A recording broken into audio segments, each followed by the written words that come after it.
നിങ്ങളുടെ favourite shows ഇനി ഒരിക്കലും മിസ്സാവില്ല. ഇപ്പോൾ C5ലൂടെ കാണും നിങ്ങളുടെ ഫേവറേറ്റ് ഷോ തികച്ചും സൗജന്യമായി. ഞാൻ രോഹിത്തിനെ സൂയിസൈഡ് പോയിന്റിൽ നിന്ന് തള്ളിയിടുന്നതും പാറവിളമ്പിൽ പിടിച്ചു കിടന്ന അവന്റെ കൈവിരലുകളിൽ മടം വിട്ട ചെരുപ്പുകൊണ്ട് ചവിട്ടി കൊക്കയിലേക്ക് ഇടുന്നതും ആ ഫുട്ടേജിലുണ്ടെന്നല്ലേ പറഞ്ഞേ? അതാരുടെങ്കിലും കൈ കിട്ടിയ ഒരു വിചാരണയും കൂടാതെ എന്നെ ജയിലിലേക്ക് പിടിച്ചിടാം. ഇത്രയും കാര്യങ്ങൾ അറിയാവുന്ന നീയാണോ ഇത്രയും കാലം ഒരുമാതിരി ആമയെ പോലെ തലയും പൂഴ്ത്തിയിരുന്നത്? അതെന്റെ ഗതികേട് കൊണ്ടല്ലേ ചിറ്റപ്പാ. പണം സംഘടിപ്പിക്കാൻ ഞാൻ പരമാവധി നോക്കി. മോഷ്ടിക്കാൻ വരെ ശ്രമിച്ചു എന്ന് ചിറ്റപ്പന് അറിയാലോ. എന്റെ ജീവിതത്തിന്റെ വിലയാ ആ ഫുട്ടേജിനുള്ളതെന്ന് എനിക്കറിയാം. ഇന്നല്ലെങ്കിൽ നാളെ ഞാൻ എന്ത് വില കൊടുത്തു അത് സ്വന്തമാക്കും. എങ്കിലേ വിജയൻ അത് വേറൊരാൾക്ക് കൊടുക്കാൻ പോവോ? റെഡി ക്യാഷ് കൊടുത്ത് ആ ഫുട്ടേജ് വാങ്ങാൻ ഇവിടെ ആളുണ്ട്.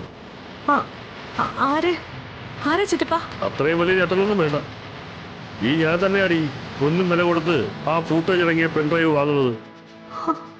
നിന്റെ ചിറ്റപ്പൻ ചന്ദ്രബോസ്. ചിറ്റപ്പ വാങ്ങാൻ പോകുന്നോ?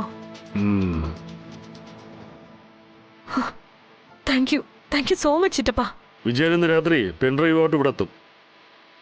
അത് നമ്മുടെ കയ്യിലെത്തുന്നതോടെ എല്ലാം സേഫ്. ആട്ടെ, ചിറ്റപ്പൻ എങ്ങനെ സംഘടിപ്പിച്ചു ഇത്രയും പണം? രായേട്ടന്റെ അടുത്തേക്ക് ഇക്കാര്യം പറഞ്ഞുകൊണ്ട് ചെല്ലാൻ പറ്റില്ല എന്നുള്ളത് നിനക്കറിയാലോ. ഒടുവിൽ ഞാൻ രണ്ടും കൽപ്പിച്ച് നിന്റെ അമ്മയെ വിളിച്ചു. അയ്യോ, അമ്മ ചോദിച്ചില്ല എന്തിനാ പണം? ചോദിച്ചു. നീ ഒരു പ്രശ്നത്തിലാണെന്ന് ഞാൻ ചേച്ചിയോട് പറഞ്ഞു. ചേച്ചി പണം തന്നു എന്ന് മാത്രമല്ല, അതുകൊണ്ട് വേറൊരു ഗുണം കൂടി ഉണ്ടായി. എന്ത് ഗുണം? ഏത് പ്രശ്നത്തിലും സർള ചേച്ചി നിനക്ക് നിരുപാധിക പിന്തുണ പ്രഖ്യാപിച്ചിട്ടുണ്ട്. നിനക്കെതിരെ നിൽക്കുന്നത് സത്യഭാമയാണെങ്കിലോ എന്ന് ഞാൻ ചുമ്മാ ഒന്ന് ഇട്ടുനോക്കി. ഏത് ഭാമയും പ്രശ്നമല്ല, മകളാണ് എനിക്ക് പ്രധാനമെന്നാണ് സർള ചേച്ചിയുടെ വാദം. അതൊരു സന്തോഷ വാർത്തയാണല്ലോ. നമുക്ക് മുമ്പിൽ തുറന്നു കിടക്കുന്ന വാതിലുകൾ പലതും നമ്മൾ കാണുന്നില്ല എന്നാ ഇതിനർത്ഥം. ഞാനിപ്പോ ഒരടഞ്ഞ വാതിലിന് മുന്നിലാ ചിറ്റപ്പ. എന്താ? നാളെയാ പ്രീതി കോടതിയിൽ മൊഴി നൽകുന്നത്.